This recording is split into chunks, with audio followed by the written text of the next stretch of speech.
They say the definition of insanity is doing the same thing over and over again and expecting different results. If that's really the case, we can only assume that some of our favourite video game antagonists have gone completely out of their minds. Over the years, we've seen tons of villains that have seemingly listened to a bit too much Chumbawamba. Year in, year out, they get knocked down and then get up again, and we can never seem to keep them down. If that's stuck in your head now, you're welcome. For this list, we're taking a look at the video game baddies that fail so often that they should probably give the madcap schemes a rest and go get a proper job like everybody else. Except me, I suppose. They may have had the odd success here and there, but generally speaking, they'll usually find their best laid plans end up completely ruined thanks to the good guys that oppose them. Oh, and by the way, a spoiler warning is very much in effect from now. I'm Peter from TripleJump, and here are 10 video game antagonists that just don't know when to quit. Number 10. Gruntilda Winky Bunyan, the Banjo-Kazooie series. In fairness to the Banjo-Kazooie series' overarching villain, if my name were Gruntilda Winky Bunyan, I'd probably feel it necessary to commit atrocities as well. I can only imagine the reaction she got from the other kids at school when introducing herself. Grunty makes her first appearance in 1998's Banjo-Kazooie, in which she kidnaps Banjo's sister, Tooty, and plans to steal her beauty for herself. Naturally, our leading lads aren't going to stand for that, and she ends up crushed under an enormous boulder. That's what you get for kidnapping people, you nutcase. She returns, though, in Grunty's revenge to try and prevent Banjo and Kazooie from ever meeting, but is once again foiled, before trying to restore her own mangled body by stealing all of the life energy from the Isle of Hags in Banjo-Tooie. She's thwarted again, but does that teach her a lesson? No, of course it doesn't, because she turns up in nuts and bolts to mess with the duo once more. We can't help but feel like all of her problems could have been avoided if she'd just learned to love herself in the first place. Sure, she's got a huge nose and bags under her eyes, but it's nothing a bit of contour and concealer couldn't fix, so I'm told. Number 9. Soul Edge, the Soul Calibur series. Oh, it's a long overdue wildcard entry, I love it! We've probably got to cut Soul Edge a little bit of slack when it comes to its persistence in its evil endeavours. After all, it is just an evil sword, and though it does have a soul, we can't be 100% sure just how capable it is of coherent thought. With that said though, even the most unintelligent creatures are able to associate bad behaviours with undesirable outcomes, so Soul Edge isn't entirely off the hook. The sword first appeared as the eponymous antagonist in 1995's Soul Edge, where it shapeshifts into 2 swords. These are obtained by an antiques dealer who is later robbed of them by the pirate Cervantes de Leon. Though Soul Edge manages to possess Cervantes, both he and one of the swords are ultimately defeated by the holy warrior Sophitia. Over the course of the Soul Calibur series, Soul Edge attempts to unleash its evil upon the world, but is repeatedly thwarted by Soul Calibur. We appreciate that its prime directive is to do evil stuff, but after being stabbed in the eye and shattered into pieces, you'd think it might consider a career as a letter opener instead. Sure, it's not a glamorous life, but it would be a heck of a lot more peaceful. Number 8. Dracula, the Castlevania series. We get it. If you're a supernatural being that gets resurrected every time you die, you're going to need to find something to do to fill your time.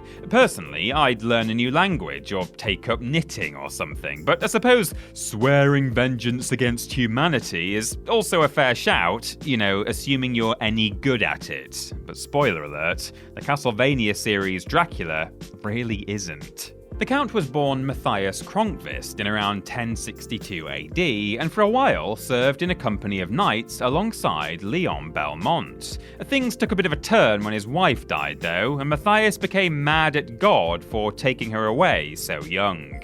In order to stick it to the big guy, he came up with a convoluted plan to gain the power of the vampire lord Walter Bernhard, and ended up killing Leon's missus in the process. In the years since, Dracula has swandered roundabout the place being a right royal pain in the neck, both figuratively and literally, until such a time as one of the Belmont clan comes along to give him what for. Listen, Dracula, we know you're mad about your wife dying and everything, but it's been nearly 1,000 years, so maybe just get over it. Number 7. M. Bison, the Street Fighter series. Here's a bit of a pro tip for you. If you plan on hosting some sort of tournament where you yourself are the final showdown, try to make it a tournament in something you're likely to win once in a while. Clearly, Street Fighter's M. Bison opted out of my monthly newsletter of top tips, and so never got to hear this piece of advice, as he's been hosting such events since before I was born and continues to be embarrassed by his opponents each and every time. The leader of crime organisation Agadu, Shadaloo, first appears in 1991's Street Fighter II, where he sponsors the World Warrior Tournament. Sadly for Bison, many of the competitors don't care for him very much, and have only entered in the hopes that they'll get to open a can of whoop-ass. He does achieve some measure of victory in Street Fighter IV, but it is rather short-lived, as he's later disintegrated in Street Fighter V. That would be enough to make most folks give up on their megalomaniacal dreams, but not M. Bison. After his death, he is transformed into Phantom Bison, and with Capcom having announced Street Fighter VI, we can assume that the villain will be returning in some capacity in the future. Number 6. Shao Kahn, the Mortal Kombat series. To say that the overarching story of the Mortal Kombat series is somewhat convoluted is a bit of an understatement. There have been legions of characters, all with their own agendas, tons of ever-changing rivalries, and even an element of time travel, so it's almost impossible to keep up with who the good and bad guys are at any one time. One baddie that has remained constant throughout most of the Mortal Kombat series, though, is Shao Kahn, the Emperor of the Outworld, intent on claiming the other realms for his own. He first shows up in Mortal Kombat 2, where he calls for a rematch after Shang Tsung and co. lose Earthrealm in the Mortal Kombat tournament. He lures Earthrealm's warriors to Outworld, where Liu Kang proceeds to beat the dickens out of him. He returns in Mortal Kombat 3, only this time he steals the souls of billions of people in order to make himself more powerful. Though he does manage to merge Earthrealm with Outworld, he still ends up looking rather foolish, thanks once again to Liu Kang. Since then, Shao Kahn has appeared a number of times and tried to expand his empire by force, before getting his ass kicked repeatedly. Oh well, at least he has Outworld. Come on dude, just retire. Number 5. Dr. Wily, the Mega Man series. Jealousy is an ugly emotion and often brings out the absolute worst in people. Most normal folks will get over it with time though, as the alternative is to live an incredibly bitter existence. Isn't that right, Dr. Wily? Prior to the events of the first game in the Mega Man series, Dr. Wily was actually a friend of Dr. Light, the scientist who created Mega Man. When Light's creations overshadowed his own, however, he became envious and began using robotics as a means to take over the world. I mean, we've all been there, right? A colleague is performing better than you, so you go on a megalomaniacal rampage. Totally understandable. Getting on the wrong side of a combat robot probably isn't the best move, though. And when Wily goes off the rails, Mega Man swoops in to save the day. Throughout the main Mega Man series, the Bad Doctor appears time and time again to try and take over the world, but no matter what he does, Mega Man is always there to stop his ridiculous plans in their tracks. Now, no offense to Dr. Wily, he's clearly good at building robots, but the whole robot army thing just isn't working out. Perhaps he could go on Robot Wars. That'd be right up his alley. Someone's got to be Hypnodisc. I believe in you, Dr. Wily, you can do it. Number 4. Dr. Neo Cortex, the Crash Bandicoot series. We do have to wonder which university gave Dr. Neo Cortex his PhD, considering that all of his evil plans end up thwarted by a shirtless marsupial. Granted, Crash is smarter than your average Bandicoot, but Neo Cortex is supposed to be a genius. Surely his plans should be foolproof. Cortex first appears in 1996's Crash Bandicoot, during which he attempts to feed Crash into the Cortex Vortex, so he will be brainwashed into leading Cortex's army. The Vortex rejects Crash though, and before Cortex and his goons can grab hold of him, the Bandicoot escapes out of the window, sort of by accident by the looks of it. Now, in fairness to Neo, he does have a backup plan, which is to use Crash's girlfriend instead. Now, see, what he's done there is create an arch nemesis for himself. Now, I'm no expert, but I'm pretty sure avoiding getting yourself an arch nemesis is kind of rule number one of being a successful supervillain. Throughout the following games, Cortex continues to concoct a variety of madcap schemes for taking over the world, and on every occasion, his plans are ruined by Crash and his pals. He tricks Crash into gathering crystals for him, tries to collect the crystals by messing with a time machine, and even creates another Bandicoot to get rid of Crash on his behalf, but he fails at every turn.